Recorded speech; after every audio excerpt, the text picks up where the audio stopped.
আসসালামু আলাইকুম ভিউয়ার, সবাই কেমন আছেন? আশা করি সবাই ভালো আছেন। এইসব পাটিগণিত করে লাভ ক্ষতি একজন দোকানদার 1 ডজন বলবেন 60 টাকায় ক্রয় করে বা 72 টাকায় বিক্রি করে তার শতকরা কত টাকা লাভ হবে? এই ডজনে কোনো পরিবর্তন নেই, এখানে একটাই ডজন আছে। তার জন্যে আমরা লিখতে পারি লাভ সমান সমান বিক্রয় মূল্য বেশি হবে, বিক্রয় মূল্য মাইনাস ক্রয় মূল্য। আমরা জানি তারপরে লাভ লাভ কত? 72 টাকা।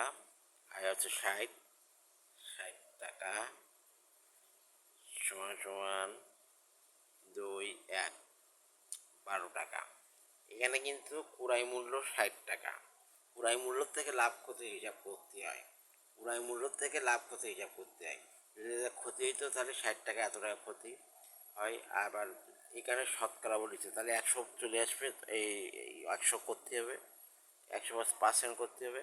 তাহলে ক্রয় মূল্য আছে 60 টাকায় লাভ হয় 12 টাকা।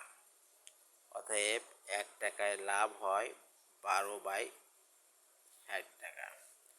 অতএব এবার 100 শতকরা করতে হবে। 100 টাকায় লাভ হয় 12 × 100/60। এই সেকেন্ড এই 2 20 টাকা।